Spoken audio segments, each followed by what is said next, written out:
حضور فرماتے ہیں فرشتے کسی امر میں بحث کر رہے تھے تو اللہ تعالیٰ نے فرمایا کہ محبوب یہ فرشتے کس معاملے میں بحث کر رہے ہیں؟ تو میں نے کہا لا ادری، مجھے اس کا ادراک نہیں کہ وہ کیا کہہ رہے ہیں۔ تو پھر اللہ نے اپنا دست قدرت میرے دو کندھوں کے درمیان رکھا۔ پھر کیا ہوا اس سے؟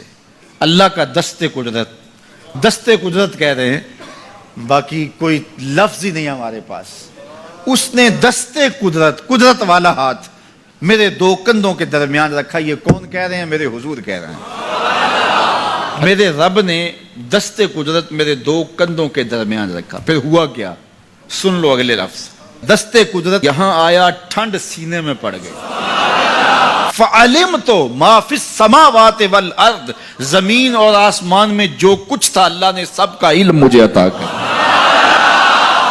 سینے میں نور آ گیا، سینے میں علم آ گیا۔ کائنات کی کوئی شے ایسی نہیں ہے جو حضور علیہ الصلوۃ والسلام نہ جانتے ہو۔ اور پھر کہاں تک علم آیا یہ حضور سے پوچھیے۔ فرمایا قرب قیامت میں جب دجال آئے گا تو میرے غلام اس کے مقابلے کے لیے نکلیں گے۔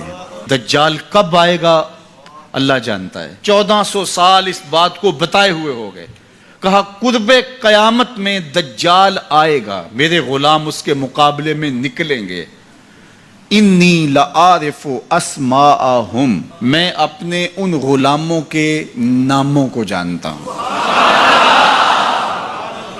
کب؟ جو قرب قیامت میں آئیں گے۔ میں آپ کے ناموں کو نہیں جانتا۔ آپ 2 سال 4 سال 5 سال سے میرے پیچھے جمعۃ المبارک پڑھ رہے ہیں، شکلوں کو پہچانتا ہوں، ناموں کو نہیں جانتا۔ کئی لوگ بڑے شوق سے کہتے ہیں جناب وہ نذیر صاحب، ندیم صاحب، فلاں صاحب، وہ آپ کے، میں کہتا ہوں تصویر دکھاؤ گے تو میں پہچانوں گا۔ تو اتنے لوگوں کے نام میں یاد نہیں رکھتا۔ تو جب میں آپ کے نام نہیں جانتا جو ہر جمعۃ المبارک کو یہاں آتے ہیں، تو جہاں 2 مہینے کے بعد درس قرآن دینے جاتا ہوں تو وہاں کے لوگوں کے نام کیسے جانوں گا؟ اور پھر جو سوشل میڈیا پہ سنتے ہیں اور میں ان کو دیکھا بھی نہیں، ان کے نام کیسے جانوں گا؟ اور میرے حضور کیا کہہ رہے ہیں کہ قرب قیامت میں جو دجال آنے والا ہے اور میرے غلام جو اس کے مقابلے میں نکلیں گے، میں ان غلاموں کے ناموں کو جانتا ہوں۔ بات ختم یہاں نہیں ہوئی، یہاں ختم ہو جاتی پھر بھی کافی تھا، لیکن میرے حضور نے آگے بھی بات فرمائی۔ وَأَسْمَاءَ آبَائِهِمْ، ان کے باپوں کے ناموں کو بھی جانتا ہوں۔ ان کے باپوں کے ناموں کو بھی، کہانی ختم نہیں ہوئی، بات آگے فرمائی۔ وَأَلْوَانَ خُيُولِهِمْ، جن گھوڑوں پہ چڑھ کے جہاد کریں گے میں محمد ان گھوڑوں کے رنگوں کو بھی جانتا ہوں۔ کون سا غلام، کس کا بیٹا، کس قبیلے کا فرد کس رنگ کے گھوڑے پہ بیٹھ کے جہاد کرے گا، کہا میں سب جانتا ہوں۔ یہ کیوں جانتے ہیں؟ دست قدرت حضور کے کندھوں پہ آیا۔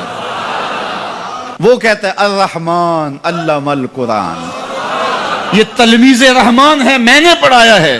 تو جب اس نے پڑھایا ہے تو پھر کوئی شے مخفی، محبوب سے کوئی شے پوشیدہ نہیں رکھی۔ اور اعلیٰ حضرت فرماتے ہیں کوئی نشانی باقی رہ گئی جب رخ سے نقاب بھی الٹ دیا، جب رب نے اپنا آپ بھی نہیں چھپایا تو پھر کوئی شے باقی پیچھے رہ گئی۔ لِنُرِيَهُ مِنْ آیَاتِنَا، اس نے اپنی قدرت کی نشانیاں دی۔